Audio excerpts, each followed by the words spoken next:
Hey guys, it's Pam coming to you live from my closet once again. I wanted to jump on here just for a quick few minutes because given that it's almost the end of May and Memorial Day is this weekend, if we haven't already started to think about it, most of us are preparing to or thinking about um, being in shorts and swimsuits and all that. So maybe releasing some weight, releasing some inches on our body, maybe toning up. And, we do this every year. I'm no exception. But I wanted to talk to you a little bit about how when you look to release weight, improve your health in any way, tone up, whatever the case may be, everything starts in your mind. And so I just wanted to share with you a quick few seconds of my past story and what I'm doing right now, both mentally, emotionally, and physically to change the shape of my body and make those wellness adjustments for the better so that my wellness and my journey is constantly serving my health and my body. So growing up when I was a kid, I was a chubby kid, very self-conscious about it. I felt like it kept me from doing certain physical activities like other kids could, etc., etc. Not really got teased. Like every once in a while, some mean kid might say something, but for the most part, I was a pretty likable person. So I had a lot of friends. People enjoyed being around me. So it wasn't that I was being picked on, it was just more self conscious for me. And so the middle between the summer between my eighth grade and freshman year, I had a huge growth spurt and I gained a lot of height and I dropped some weight. And so I weighed 115 to 120 from my freshman year in high school all the way through until after I had our second child. After that, I was like 125, whatever. So really thin. So then after having, but in that time, like still constantly very aware of what I was eating. I even went through that the fat-free food craze, which, now I know is like not good for you at all because they're making up for that flavor, or sometimes it's just a lack of flavor and you suffer through it, but they're making up for that lack of fat in other ways, and it's usually sugar and that kind of stuff. So, um, always was working out. I started working out, I think my sophomore year in high school, like running and, aerobics and all this stuff. And it just became part of my lifestyle. And I enjoy it because it does give me energy and just gives me ready for the day. And it does make me feel really good. So, fast forward to after having 6 children, I hovered around 135 to 140 for a while. And then as of a few months ago, I was at like 146 to 147. Now, after having 6 kids, that's amazing. But I was choosing to look and feel good, not just for having 6 kids. Like, I didn't want to say, oh, you look good for having 6 kids. Like, I just wanted to feel comfortable in my own clothes. I just choose to feel the best that I can. I choose to feel comfortable. Choose to feel comfortable in my own skin. So I began a little bit of weight and inch release journey about 4 months ago. So, I am using some sleek products from Young Living. I got the Noom app. I don't know if any of you have heard of it, but it's really good helping you keep track of what you're eating. It has these little lessons every day that you do. Like, I think they don't ever let you go more than like 10 minutes a day or something like that, reading their lessons. So like the psychology behind it, which is super cool because I already knew that mindset plays a big part in your weight management journey. So all sorts of stuff. You log your water, exercise, all the things. So if you're not currently using Noom and would like to, I highly recommend it. And I do have a link that you can use. It'll get you, I believe it's 20% off. So, and it's super inexpensive to begin with, in my opinion. Anyway, so I've been doing that. But I've also been working a lot on what's going on in my head and the language that I'm speaking and the thoughts that I'm having. So that journey, to me, I call it really preparing and keeping you going through this journey. So when you are looking to release weight, be more comfortable in your clothes, whatever the case may be when it comes to your physical body, you're forming new habits. You're either improving habits that you had that were good and you're choosing to make them better, or you're taking an old habit that's not serving you and trading it in for something that is serving you. So focus on your habits and think about the habits that you do have that you know aren't serving you. Think about where those habits came from, like when they started, why those habits are there in the first place. Like really do some digging and figure out why they're there. And that'll help you make those improvements so you can trade your old habit that's not serving you for a new habit that is.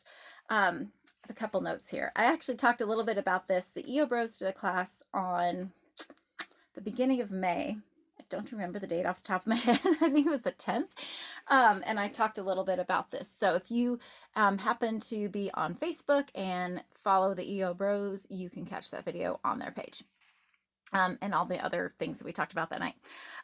So anyway, so you want to create these new habits, and you want to create a new mindset, and you want to create new languaging.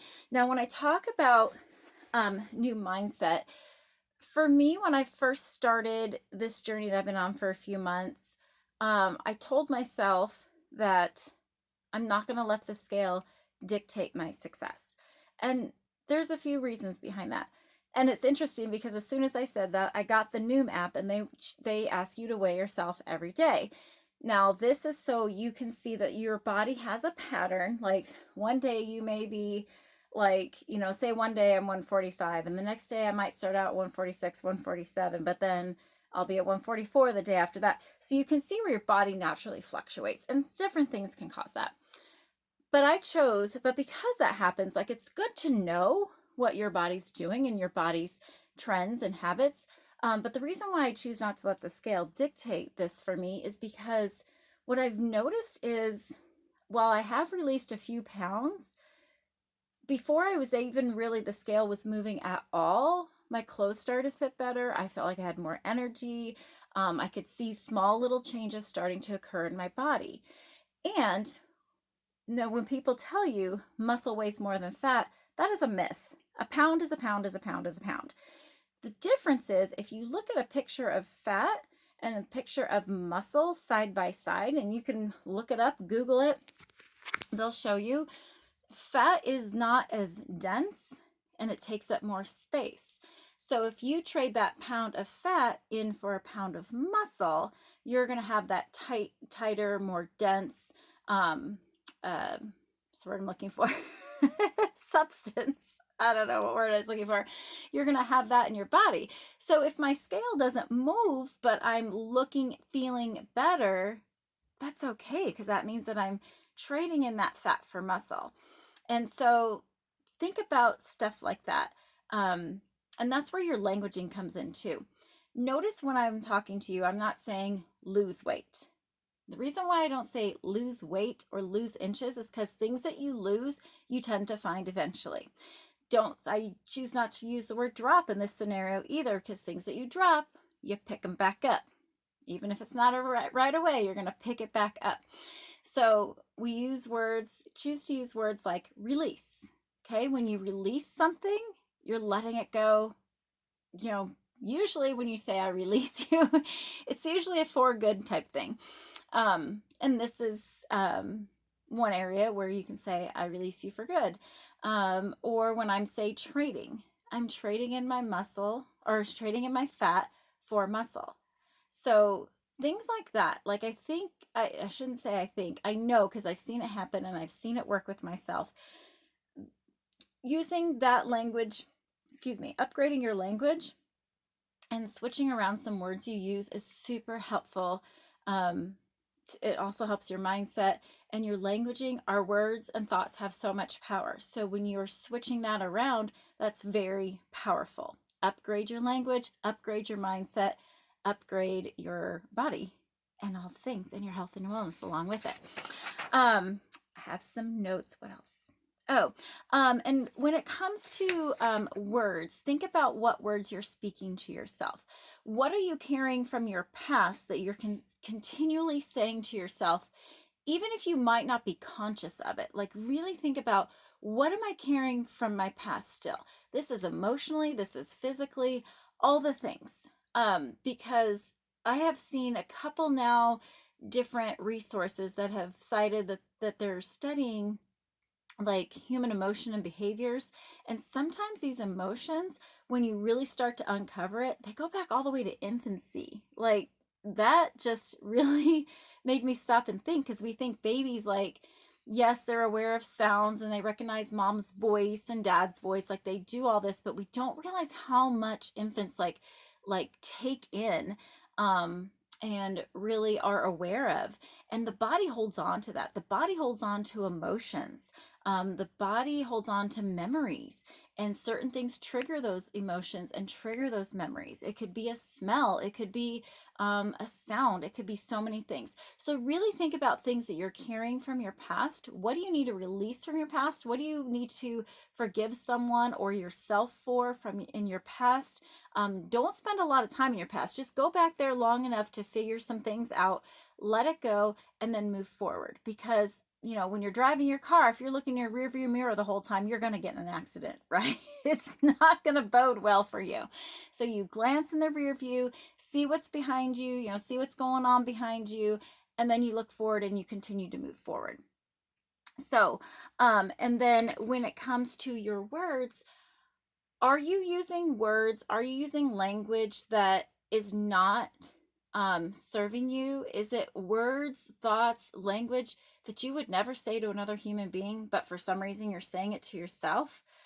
Dig into that a little bit. Like, where is that coming from? Why? Because I do it. I say things to myself that I would never say to another human being on this planet. And if I heard someone else saying it to another human being, I would step in and be like, don't talk to them that way. That is extremely rude. That's, unkind. It's disrespectful, whatever. And if it was a friend of mine, I would step in and be like, don't talk to my friend that way. So I'm going to tell you, when you're talking to yourself, if it's ugly and if it's not serving you, just look at yourself and say, don't talk to my friend that way. Okay. So, yeah, so let's see what else. Oh, one last tip, I think. Two more quick tips for you.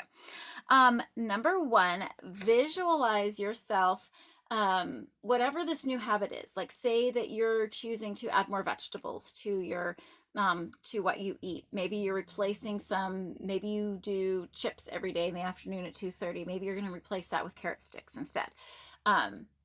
Replace the habit. You can't just kick a habit out. You got to replace it with something. Otherwise, the old habit's going to creep back in. So visualize yourself eating and enjoying these new foods that you're choosing to, replace an old habit with. Or maybe you're improving. Like, maybe you're like, okay, I already eat a lot of fruits and vegetables, but let's upgrade this and maybe let's go all organic, or whatever the case may be.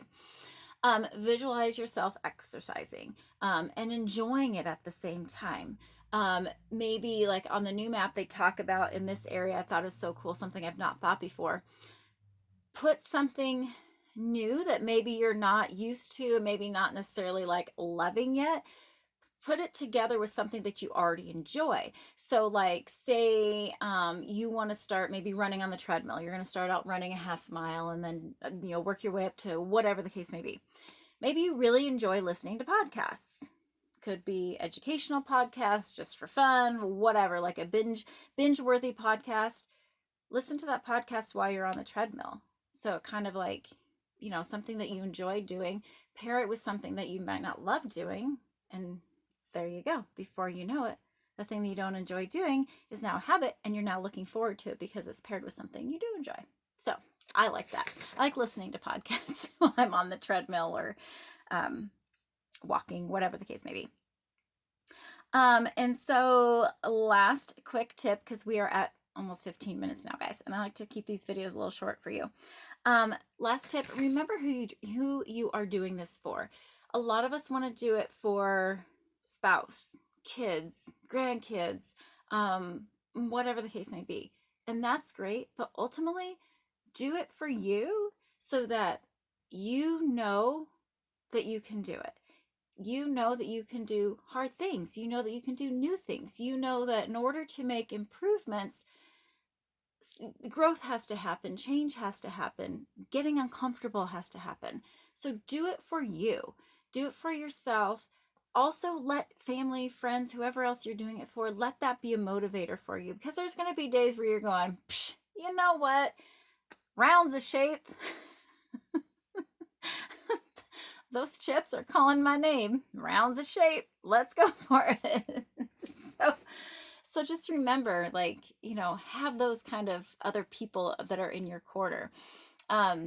Remember who you're doing it for, and get an accountability partner, whether it's someone that's, maybe exercising along with you, like Katie Strong and I work out together, and Michaela Gable joins us as well. Those two ladies and I, we get together on Zoom every morning at 6 a.m. Monday through Friday, and we work out together. And there's some mornings where I'm like, I just want to hit snooze and sleep in, but I know that those ladies are waiting for me. So I get up and I work out and I feel much better. And yes, I know 6 a.m. is early, but guess what? It's done. It's done, and I can get on with the rest of my day after a shower. And we're doing it together so we can keep each other not only accountable, but motivated, and everything else that comes along with that. So even if you don't have someone that's necessarily like exercising with you, or maybe doing, choosing better food habits with you, whatever the case may be, find someone that's going to check in on you, like, hey, how'd you do today? And let them be, I love what Richard Bliss Britt calls them, let them be your champion. Like, even if you had an off day, like, let it be the person that's going to say, you know what? We all have off days. How are you going to improve for tomorrow? So it's not letting you off the hook. It's giving you grace, because we're all human, but at the same time pushing you forward and choosing to make you think about, okay, how could I do better tomorrow? Or, maybe at lunchtime I chose to not have that salad that I brought, but I had a piece of cheesecake instead. Okay, fine. That tasted great. Did you enjoy it? Yep. How do you feel now? Maybe you feel a little sluggish, whatever the case may be. How are you going to improve when snack time rolls around? Or, because you're going to come off that sugar crash and your body's going to crave it. So what are you going to do to prepare for snack time or dinner time, or, whatever the case may be? So almost at 18 minutes now, guys. So anyway, like I said, I just wanted to encourage you, if you are, in this place of, weather's warm, getting warm, wherever you may be, think about the fact that weight management and physical fitness, all of that starts in your mind. And if you need some accountability and some help, let me know, because I love this stuff. This is awesome. And so you are definitely worth making these health improvements, and you're definitely worth feeling comfortable in your own skin. Okay? You're worth it. All right. I'll talk to you guys later.